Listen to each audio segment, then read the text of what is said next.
जय भीम, जय भारत, जय संविधान, जय मंडल, जय जोहार। आज का ये विशेष सत्र जो है, आप सब लोगों से 21 तारीख में जो स्थापना दिवस हम लोग इस बार ताल कटोरा स्टेडियम में मना रहे हैं, उसके लिए बात करने के लिए।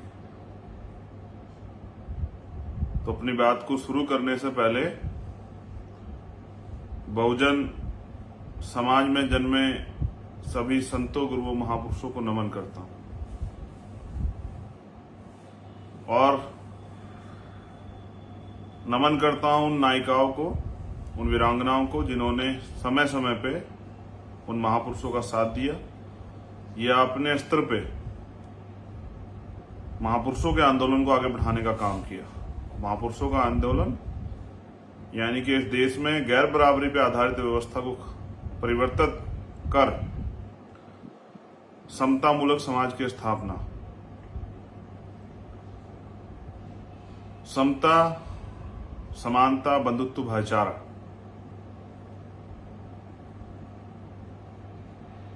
साथियों, महापुरुष तो इतने सारे हैं कि अगर मैं महापुरुषों को नमन करने लग जाऊं तो 5 से 7 मिनट लाइव की नमन में ही चली जाएगी।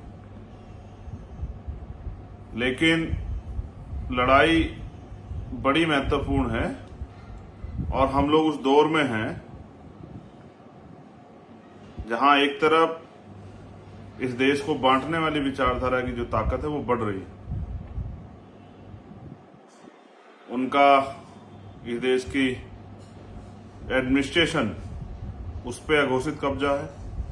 इस देश की IB, CBI, ED, income tax पर अघोषित कब्जा है। उनके दल की सत्ता है, सारी मीडिया पे उनका कब्जा है और उसके साथ साथ इस देश की जुडिशरी, जो सुप्रीम कोर्ट और हाई कोर्ट है, वहां के द्वारा जो डिसीजन होते हैं, आप इस बात को देख सकते हैं कि कई ऐसे पेंडिंग मामले पड़े हुए हैं जिन पे हम लोग प्रयास कर रहे हैं कि उनको कोर्ट में सुना जाए, लेकिन आज तक उन पे कोर्ट में कोई चर्चा नहीं होती है। वहीं कोई भी राजनीतिक मामला और वो भारतीय जनता पार्टी जुड़ा हुआ हो, वो सरकार बनाने का, सरकार गिराने का या और कोई ऐसा इशू हो या मीडिया, उनके जो चाटुकार मीडिया उनसे जुड़े लोग हो, तो उस पर तत्काल एक दिन बाद ही सुनवाई होती है। ये देश की न्यायपालिका का चरित्र है। तो आधुनिक भारत में जन्मे जो महापुरुष हैं, जिनमें राष्ट्रपिता ज्योतिबा फूले, छत्रपति साहू जी महाराज, विश्व रत्न डॉक्टर बाबा साहब भीमराव अम्बेडकर, पेरियार रामासामी नायकर, पेरियार लल्लई यादव, बाबू जगदेव प्रसाद कुशवाहा, जननायक कपूरी ठाकुर, सर छोटू राम, मान्य कुंभाराम आर्या जी, धन सिंह कोतवाल, उनके साथ महामना रामस्वरूप वर्मा, संतराम बीए, मेरे रहबर, मेरे आदर्श मान्यवर साहब श्री काशीराम, मां रमाबाई, मां अहिल्याबाई होलकर, मां अवंतिकाबाई लोधी, मां उदादेव पासी, मां छलकारी बाई, मां फातिमा शेख, मैं आप सबको भी नमन करता हूं। साथियों, जब 2014 में भारतीय जनता पार्टी की सरकार केंद्र में आई और हम लोगों ने ये महसूस किया कि अब भारतीय संविधान के साथ छेड़खानी या उसको कमजोर किया जाएगा, तब 21 जुलाई को भीम आर्मी भारत एकता मिशन की स्थापना हुई। पिछले 7 सालों के संघर्ष में, जो 7 साल का समय पूरा होने जा रहा है, भीम आर्मी के कार्यकर्ताओं ने, भीम आर्मी के पदाधिकारियों ने बहुत ईमानदारी से काम किया। मैं जब उनके कार्य को देखता हूं तो पूरे देश में हजारों आंदोलन, हजारों से ज्यादा मुकदमे, कई कई बार जेल, और कोई ऐसा आंदोलन नहीं है जो अन्याय के खिलाफ हुआ हो, अन्याय के खिलाफ ना हुआ हो। जब भी अन्याय कहीं हुआ है, भीम आर्मी के साथियों ने बहुजन समाज के लिए अपनी जान की परवाह न करते हुए आंदोलन में भाग लिया। चाहे वो किसानों का मामला हो, चाहे सीए एनपीआर एनआरसी का मामला हो, चाहे नेमावर का मामला हो, चाहे उड़ीसा का, छत्तीसगढ़ का मामला हो, चाहे चूरू का, थाना गाजी का मामला हो, चाहे 2 अप्रैल जैसा मामला हो, चाहे प्रमोशन में रिजर्वेशन का मामला हो, चाहे रोस्टर का मामला हो। कोई ऐसा मामला नहीं है। अभी तो एक आंदोलन में मैं, जो सीएचए का आंदोलन में, सीएचए के भाई बहनों से भी कहूंगा, चिंता मत कीजिए, बहुत जल्द आपके आंदोलन को भी ये स्थापना दिवस के बाद धार दी जाएगी और आपकी लड़ाई भी, रीट के बच्चों का भी बार बार वहां संदेश आ रहा है, रीट के बच्चों की भी लड़ाई लड़ी जाएगी, और भी जो अन्य इश्यूज हैं वहां पर, उन सब की लड़ाई जो है लड़ी जाएगी। आप चिंता ना करें, मेरे संज्ञान में धीरे धीरे सभी मामले आ रहे हैं। तो मैंने ये देखा कि ना तेल की परवाह, ना धूप, आंधी, तूफान, सर्दी, किसी चीज की परवाह। लोग सामाजिक काम भी सुविधा अनुसार या फिर अपना फायदा नुकसान देख के करते हैं, लेकिन मैंने देखा कि भीम आर्मी भारत एकता मिशन का जो कार्यकर्ता पदाधिकारी, यूं तो हजारों संगठन बने हुए हैं, लेकिन ये एक ऐसा संगठन है जिसने दिन रात, ना दिन देखी, ना रात देखा, ना सुबह देखी, ना शाम देखा, ना साधन देखा, ना कुछ देखा। मैं एक एक कार्यकर्ता का धन्यवाद करता हूं। आज मैं जो कुछ भी उन्हीं की वजह से हूं। मैं टाइम्स मैगजीन में अगर मुझे अवसर मिलता है तो भीम आर्मी कार्यकर्ताओं की मेहनत है। अगर पाली में इतना बड़ा आंदोलन होता है तो ये राजस्थान के हमारे कार्यकर्ता साथियों की, हमारे नेताओं की मेहनत है। अगर नेमावर में आंदोलन होता है इतना बड़ा, तो ये हमारे मध्य प्रदेश के जो साथी हैं उनकी मेहनत। तो आप लोगों ने भरोसा किया और इतना सम्मान दिया, जिसकी बदौलत टाइम्स मैगजीन में जो है अवसर मिला। सरकार की गलत नीतियों के कारण मैं वहां शामिल नहीं हो पाया, उन्होंने मेरा पासपोर्ट नहीं इशू होने दिया।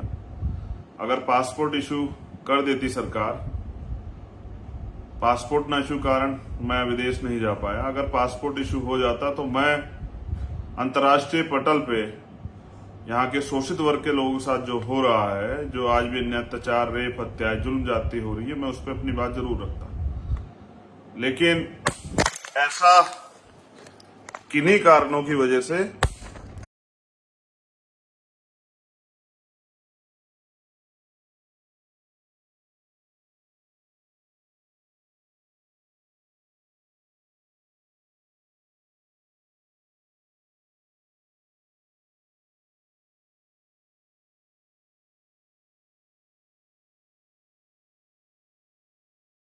जैसा आप सब लोग जानते हैं, कभी भीम आर्मी के कार्यकर्ताओं ने किसी भी सरकार या मुसीबत के सामने घुटने नहीं टेके। इसलिए मुझे मैं गौरवान्वित होता हूं इस संगठन का हिस्सा होने के कारण, इसका एक कार्यकर्ता होने के कारण। साथियों, 21 तारीख को स्थापना दिवस ताल कटोरिया स्टेडियम दिल्ली में मनाया जा रहा है। उसका एक कारण, क्योंकि लंबे समय से हम लोग काम कर रहे हैं। मैंने 2022 के इलेक्शन के बाद बहुत कुछ सीखा और मेरी समझ में आया कि जहां कैडर नहीं होता वहां क्राउड होता है। तो जितनी मेहनत आपने की, मैं समझता हूं कि अगर ये मेहनत हमने मैनेजमेंट के थ्रू आंदोलन को रास्ता जो है कैडराइज रास्ते के थ्रू हमने अगर की होती, तो शायद आज हमारा संगठन, जो भारत का सबसे बड़ा बहुजन समाज का संगठन है, उसकी ताकत कई गुना बढ़ गई होती। तो इसलिए क्योंकि किसी भी संगठन को आगे बढ़ाने के लिए मैनेजमेंट की जरूरत होती है, संविधान की गाइडलाइन की जरूरत होती है। तो इस बार 21 तारीख को भीम आर्मी भारत एकता मिशन का संविधान, उसकी गाइडलाइन, जिसमें किस तरह से काम करना है और किस तरह से अपने आंदोलन को समयबद्ध प्रोग्राम के को तय करके निश्चित समय के अंदर पूरा करना है, क्योंकि आपकी लगन जो है वो बहुत ताकतवर है, आप लगनशील हैं और आप जब किसी कार्य को ठान लेते हैं तो उसको करके दिखाते हैं। तो काफी चीजें जो है, जिस तरह से अभी आपने स्टेटमेंट एक पढ़ा होगा कि संघ ने भी जो है तैयारी की है भीम आर्मी भारत एकता मिशन को खत्म करने की, कमजोर करने की, और वो लगातार साजिशें भी कर रहे हैं। उनका जो ब्राह्मणवादी मीडिया है उसको भी आपने देखा किस तरह से वो भीम आर्मी को लगातार बदनाम करने का काम करता है। इन सब साजिशों का भी मुंह तोड़ जवाब देने के लिए, अपने संगठन को धार देने के लिए, भीम आर्मी का जो कार्य है उसको मजबूती देने के लिए यह स्थापना दिवस का प्रोग्राम जो है वो पूरे देश की टीम को, जो पदाधिकारी, उनको इकट्ठा करके, और जो साथी, जो समर्पित साथी है जो आएंगे, उनके सामने जो है किस तरह से अब आंदोलन को चलाना है, ये सारी रूपरेखा रखी जाएगी। तो भीम आर्मी का संविधान जो है वो और गाइडलाइन वो लागू होंगी राष्ट्रीय अध्यक्ष से लेके अंतिम कार्यकर्ता तक। तो दूसरा, मैं आप सबसे अपील भी करूंगा कि पेन और कॉपी भी जरूर लेके आनी है। हर कार्यकर्ता को, हर पदाधिकारी के पास पेन और कॉपी होनी चाहिए, कि उनके द्वारा उनको जब वहां कोई गाइडलाइन दी जाए तो वो अपनी गाइडलाइन को नोट कर लें और उसी के अनुसार कार्य करें। तो जिस तरह से मैंने आपको बताया कि संघ के लोग जो हैं भीम आर्मी के खिलाफ, भीम आर्मी को कमजोर करने के लिए साजिश कर रहे हैं, जिस तरह से बामसेब को कमजोर करने के लिए बामसेब को तोड़ा गया उस समय के प्रधानमंत्री के द्वारा, इस तरह से भीम आर्मी को कमजोर करने के लिए भीम आर्मी के खिलाफ भी साजिशें जो है संघ के द्वारा की जा रही हैं। उन साजिशों से खबरदार होकर अपने आंदोलन को मजबूत करने के लिए अब 21 तारीख को स्थापना दिवस है, तालकटोरा स्टेडियम दिल्ली। मैं आप सबसे अपील करूंगा कि आप लोग वहां जरूर पहुंचे। ये लड़ाई अब अंतिम दौर में है। एक तरफ वो अपने एजेंडे पे काम कर रहे हैं जिसमें इस देश को धार्मिक राष्ट्र बनाने की बात करते हैं, इस देश के संविधान खत्म करने की बात करते हैं। वहीं हम लोग इस देश के संविधान को मानने वाले जो लोग हैं वो संविधान की रक्षा, जिसके लिए भीम आर्मी का निर्माण हुआ, और संविधान को किस तरह से लागू करा जाए, इन बातों पे भी एक बड़ी चर्चा जो है उस आंदोलन में होगी। पूरे 22 स्टेट, 23 स्टेट में जो हमारी टीम है उनसे भी आपस में जान पहचान मिलने का और उनके काम के तरीके को देखने का अवसर आपको मिलेगा। तो इन्हीं मंगल कामनाओं के साथ कि आप सब लोग 21 तारीख को तालकटोरा स्टेडियम सुबह 10 बजे इस तरह से चलें, क्योंकि एक साधन की भी दिक्कत ये आएगी कि अभी धार्मिक रूप से हिंदुओं के जो त्योहार है कावड़ का, उसका भी कार्यक्रम चल रहा है, शुरू हो चुका है। तो हमारे उत्तर प्रदेश के साथियों को आने में समस्या आएगी, तो मैं उनसे कहूंगा कि वो ट्रेन के माध्यम से आने का प्रयास करें। अब हर साल अधिवेशन होंगे, इस बार अधिवेशन दिल्ली में है और अगली बार हो सकता है किसी अन्य प्रदेश में हो। तो अब तक जो काम आपने किया है उसकी समीक्षा भी होगी और आगे कैसे काम करना है इसके लिए गाइडलाइन भी जारी की जाएगी। तो मैं आपसे अपील करूंगा कि आप सब लोग पहुंचे 21 तारीख को सुबह 10 बजे। और जो लड़ाई अब कठिन हो चली है, क्योंकि संघ और बीजेपी के लोग पूर्ण रूप से सत्ता में ताकतवर तरीके से हैं और वो भारतीय संविधान और यहां जो अधिकार शोषित वर्ग को मिले उनको खत्म करने का प्रयास कर रहे हैं। उसके खिलाफ इस लड़ाई को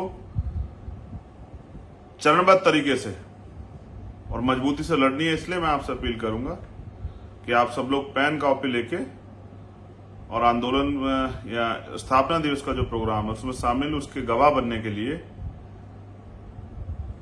जरूर पहुंचे। बहुत सारी जगह ऐसी जहां मैं खुद नहीं जा पाया हूं, उनके वहां के भी साथी आएंगे, उनसे मिलने का मौका मिलेगा। तो आप सभी के लिए मंगल कामनाएं।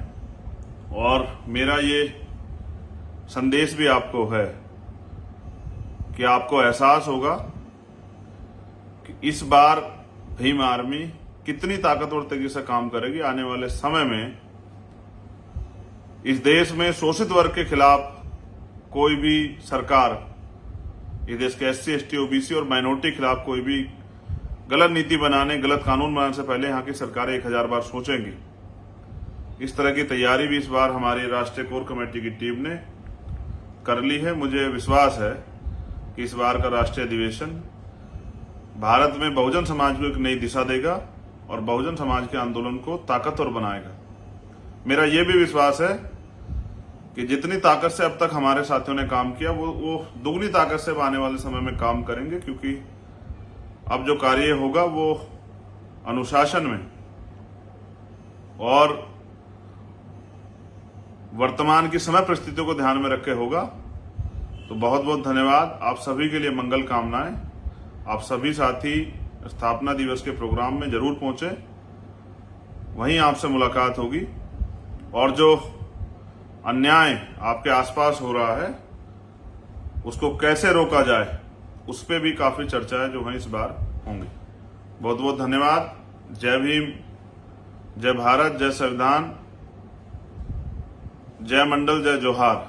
आप सभी कार्यकर्ताओं के लिए और बहुजन समाज के सभी साथियों के लिए बहुत बहुत मंगल कामना।